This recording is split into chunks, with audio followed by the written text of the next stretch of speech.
Arrancamos con nuestros temas de la semana y empezamos con el asunto del frente, que esta semana, prácticamente ahorita, mientras estamos platicando, como hemos estado reportando aquí a través de Foro, esta semana quedó concluido el proceso en el que Xóchitl Gálvez, la senadora Gálvez, quedó ya finalmente como la que será la coordinadora del frente, porque no le pueden decir candidata porque es ilegal, pero es la coordinadora del frente que de aquí a noviembre, que inicie el proceso interno de los partidos, participará y terminará siendo eventualmente la candidata de esta coalición de 3 partidos.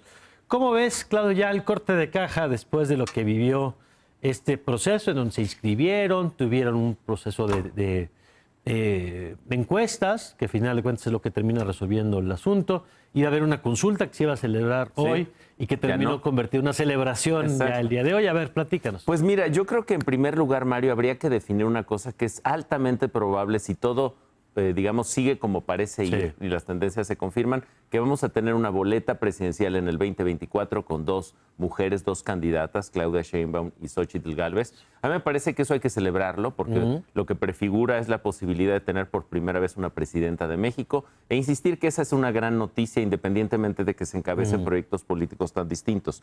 Y ahora, lo que sí me parece que tenemos hoy en esta consolidación a inicios de septiembre es 3 grandes fuerzas estructurales a favor, digamos, de que gane Claudia Sheinbaum y 3 grandes fuerzas a favor de que gane Xóchitl Gálvez. Entonces hay que entender, me parece, hacer una especie de zoom back, ¿no? Hacernos un poquito para atrás para ver cuáles son estas 3 fuerzas muy rápidamente. La primera fuerza a favor, digamos, de el proyecto político del presidente López Obrador es el relato obradorista muy sólido. Solo ENCOL en su encuesta publicada hace unos días ponía en 76% la aprobación de este relato López Obradorista.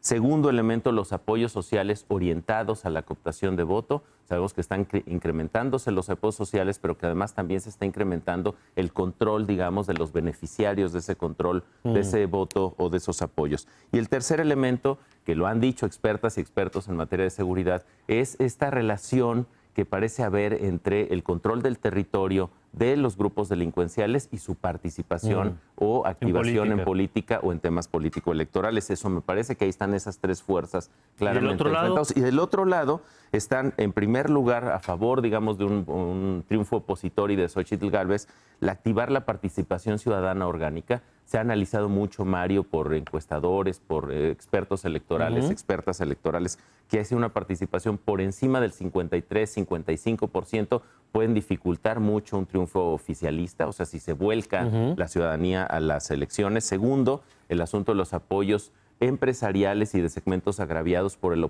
López Obradorismo. Veremos si los empresarios realmente se activan o no, porque con brazos caídos van a dificultar mucho una posible victoria opositora. Y finalmente la creación de un relato xochilista contundente, fuerte, poderoso para juntar a estos segmentos agraviados, pero también para enfrentar una narrativa López Obradorista que está, diríamos, viendo las encuestas, quizá en uno de los mejores momentos del sexenio, paradójicamente. Ok, a ver, Rafael, una de las cosas que se han dicho en esta semana es que si le había salido mal el proceso al frente, hubo una crítica, sobre todo de las voces más cercanas, curiosamente. Creo que los más indignados de la salida de Beatriz Paredes eran las voces cercanas a la 4T y cuestionaban que al final habían eliminado este componente de la participación ciudadana, del voto, la consulta primaria que se iba a realizar originalmente el día de hoy. ¿Tú cómo ves el saldo final, digamos, del proceso? Mira, yo no quisiera repetir al clásico Enrique Peña Nieto, que hablaba de lo que le gusta y lo que no le gusta a la gente, ¿no? Y de lo que le acomoda y lo que no le acomoda. No cito eso, pero lo que yo veo es que la preocupación por el procedimiento que siga la oposición no se corresponde con la preocupación por el procedimiento que ha seguido el oficialismo. De acuerdo. Entonces, a quien le indigna que las encuestas determinaron que resultaba inútil hacer una elección. Pues debería indignarles. No, pues deberían entender que eso fue facilitar las cosas. A mí me parece que es tan absurdo como si yo llegara a un restaurante en donde me ofrecen un menú y yo me pusiera a cuestionar la calidad del menú por la democracia del chef para escoger los alimentos.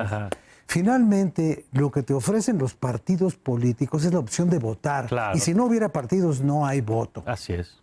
Entonces, si los 3 partidos que están agrupados en este frente y tienen además la colaboración y el impulso y el entusiasmo de grupos de la sociedad civil, que tampoco es la sociedad civil, porque son grupos. La sociedad civil no existe. No, claro. ¿No? Sí. No existe ni en el censo de población. Claro. Entonces, pues yo creo que deberíamos estar, quienes miran esa como una opción posible, pues satisfechos de que hubo un procedimiento en el que la menos ofendida de todas resultó Beatriz Paredes. El día que Alejandro Moreno anunció que la tendencia de las encuestas estaba impulsando notable e irreversiblemente a Xóchitl y que por eso no tenía sentido seguir con la presencia de Beatriz, yo ese día desayuné con Beatriz Paredes. Y Beatriz Paredes me dijo tranquilamente a mí y a otras personas que estábamos ahí, yo soy una demócrata y en la democracia se puede ganar o perder. Sí. Voy a llegar hasta el final del proceso. Pues el final del proceso no esperó hasta el domingo, porque Ahora, por otro lado, en el frente opositor, Marcelo pide que le den un día más y se lo dan y nadie se indigna. ¿No? Del lado de Morena. Ahora, al final, lo que tenemos es algo que hace 3 meses no estaba en la mesa. Yo pensé durante mucho tiempo que iba a ser Santiago Krill el candidato. Parecía cantado que era. No había mucha opción dentro del PAN, incluso de quienes alzaran la mano. Pero se le cierra la puerta a Palacio Nacional a una figura pública y se le abre la puerta. Y eso es interesante. Vamos al segundo tema que tiene que ver con el informe y la ceremonia de inicio del periodo de sesiones, que usted sabe es el 1 de septiembre. Y que es interesante porque si algo ha sabido hacer el presidente durante estos años es el uso de los símbolos, ¿no? El cerrar los pinos para irse a Palacio, el auto en el que se transportaba. Hay una serie de elementos que acompañan al presidente. Y en eso que le ha ganado por goliza a la oposición en estos años, ahora la oposición parece que le logra ganar algunas cosas. El tema de la puerta cerrada de Palacio, que lo utiliza Xóchitl Gálvez como decir, el presidente me cerró la puerta, pero los ciudadanos me la abrieron, me abrieron la suya, ¿no? Y ahora se da esta ceremonia de arranque del 1 de septiembre, que normalmente hay que decir ya pasaba un poco por debajo del radar, porque el evento del presidente pues, era el mensaje que daba el presidente, a veces en Palacio, ahora lo dio desde fuera de la Ciudad de México, y lo convierten en un acto de campaña de Xóchitl Gálvez. ¿Cómo lo ves? Que además me parece una gran manera de hacer un giro respecto al Día del Presidente. El informe al final nos acostumbró el presidente López Obrador a que se tratara del presidente López Obrador. Y además, pues tampoco es que no tuviéramos esa práctica sexenios anteriores, donde pues yo me acuerdo de niño, Mario, cuando en la primaria pues se paraba la transmisión de todas las televisoras, de todos los medios para cubrir para ver 6 horas de todo el show del presidente. Entonces, ¿qué creo que pasó en esta ocasión? Que parece haberse perdido la relevancia el valor noticioso del discurso presidencial, porque como se sabe qué va a decir el presidente. Claro, porque el presidente tiene 2 horas al día de informe. Es muy sistemático, repite lo mismo, las mismos dichos, palabras en ese sentido, y eso en términos comunicacionales le ayuda a posicionar, digamos, un mensaje, pero le resta novedad. Y entonces, ¿cuál es la novedad? El día que se presenta el informe y va la secretaria de Gobernación a entregar el informe casi literalmente. Como todos los secretarios desde Fox. El último año de Fox para acá, el secretario, ahora secretaria de Gobernación, entrega nada más. Pero distinto a Dan Augusto como secretario de Gobernación, que tardó nada más 20 minutos en entrar digamos, al Palacio Legislativo, saludando, tomándose la foto. Aquí hubo un evento, digamos, más institucional, más quizá burocrático de hacer una entrega. 3 minutos tardó, digamos, Luis Alcalde diciendo esto, y la nota en realidad se la jala Xóchitl Gálvez, que utiliza como cámara de amplificación la Cámara de Diputados, y además se va con una digamos, una serie de gritos y de consignas de presidenta a presidente. Lo notable de esto es que la sesión del Congreso, mira, todo lo que pasa en la Cámara de Diputados, en el Congreso, todo, absolutamente todo está acordado.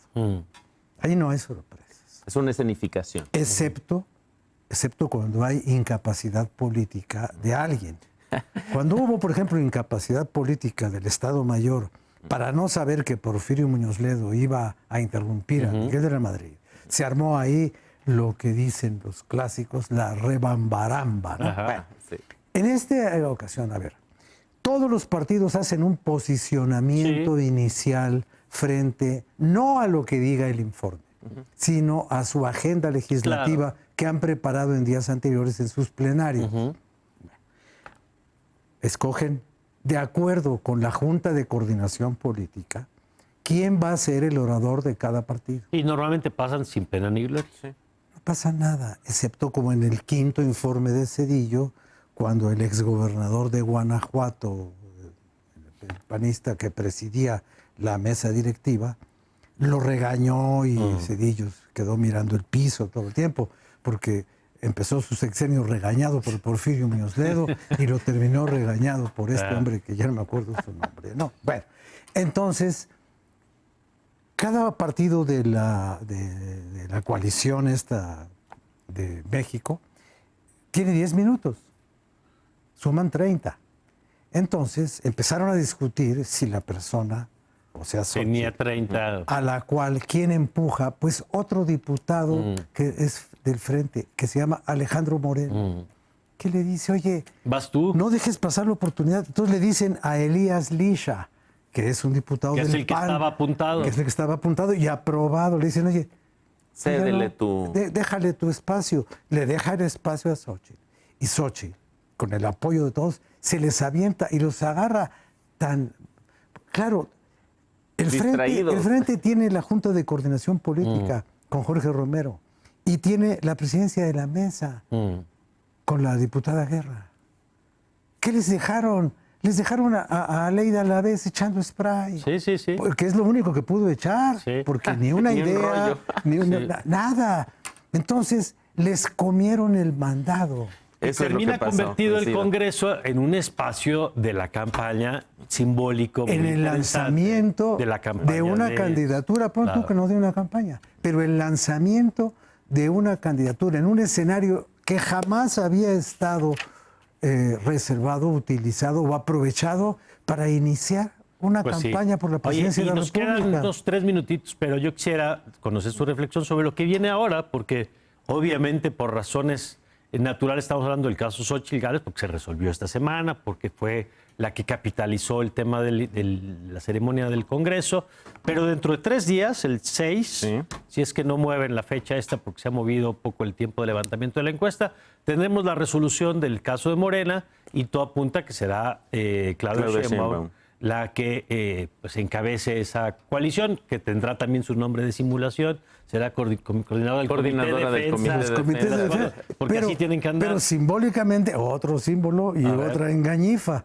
Sí. Recibirá el bastón de mando. Claro, que ese va a ser muy interesante. ¿Cuál mando? Tu balance de, tu perspectiva, porque todavía hay quien dice que si Ebrard, que sí, porque al final el Frente logró resolver el proceso sin que ninguno de los otros impugnara. Y terminó bastante terso el asunto. Sí. Pues todo parece que se va a ordenar de acuerdo con los mandatos y deseos del presidente López Obrador.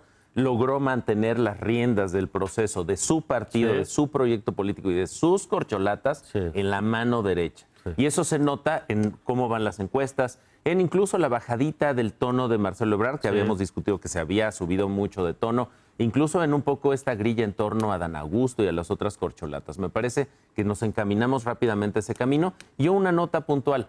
Esta campaña parece que va a tener un ritmo como de merengue a pambichao, ¿no? Vamos a ir rapidito bailando, porque las notas, hay mucha preocupación, por ejemplo, sobre el origen de la candidatura y los relatos a la candidatura de Xóchitl Gálvez o el de Claudia Sheinbaum, pero yo creo que se nos va a olvidar como en 3 días. Y ya vamos a entrar a la siguiente vamos a entrar a lo que siga, ¿no? A ver, claro, yo creo que va a ser una campaña interesante. Yo creo que el componente que no estamos viendo todavía es cómo va a incidir la violencia nacional en el desarrollo de las campañas y posteriormente en la instalación de casillas, cómo va a funcionar un INE domesticado bajo la figura santificada de Judas Tadei. No sé. Que estuvo en el Congreso también el mismo día que Xochitl. Pues, la cortesía, la democracia también es cortesía, ¿no? Entonces vengan todos, siéntense aquí, aplaudan, digan lo que quieran. Pero yo creo que ojalá no pasemos por un escenario centroamericano de violencia electoral. Por supuesto que no. El presidente electo de Guatemala acaba de denunciar que le quiere dar un golpe antes de llegar a la silla. En fin, en México posiblemente esas cosas no pasan.